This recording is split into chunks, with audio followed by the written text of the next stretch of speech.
अब आप बिल्कुल भी चिंता मत करिए। देखिए आपके सामने मैं आपका विज्ञान का अर्धवार्षिक परीक्षा का एमपी बोर्ड का पेपर लेकर आया हूं।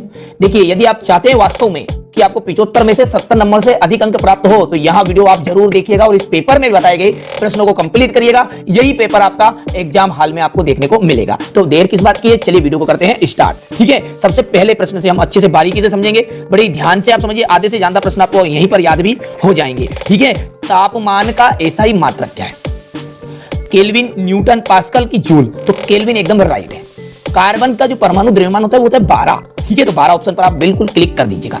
चमगादड़ द्वारा उत्पन्न तरंग होती है तो पराध्वनि तरंग होती है। शक्ति का जो मात्रक है वो है वाट। ठीक है, क्या है? वाट है।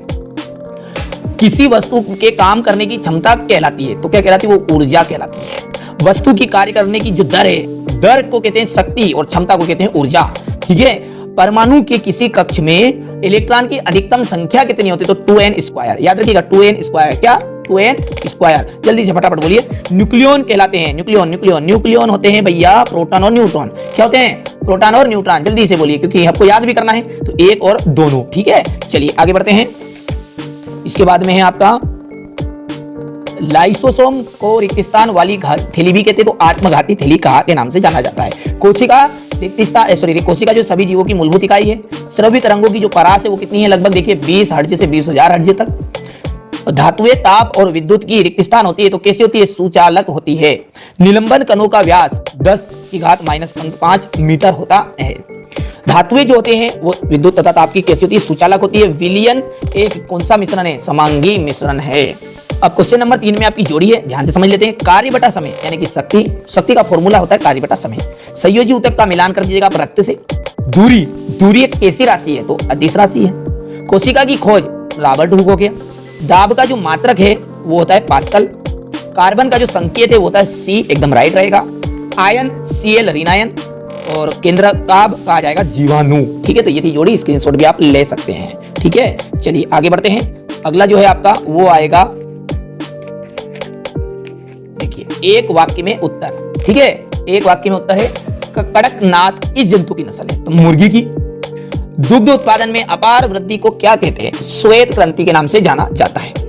तंत्रिका ऊतक का नाम आपको बताना है तो न्यूरॉन हो जाएगा। पशुधन प्रबंधन को क्या कहते हैं? तो पशुधन प्रबंधन को कहते हैं पशुपालन। सरल आवर्त गति का एक उदाहरण देना है। घड़ी की पेंडुलम की गति जो है सरल आवर्त की गति का उदाहरण है। हृदय की जो पेशियां है किस प्रकार की पेशियां? तो अनैच्छिक पेशियों के नाम से जाना जाएगा।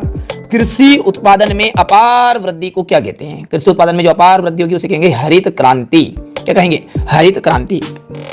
अब क्वेश्चन नंबर 5 से 2 अंक के क्वेश्चन शुरू है। देखिए बहुत ही सिंपल से प्रश्न है, अच्छे से कंप्लीट करिएगा। और जैसा कि आप जानते होंगे, देखिए आप तो पहली बार 9th क्लास में आए, अब हम तो हर साल ही पढ़ाते, तो हमें ज्यादा अनुभव इस चीज का।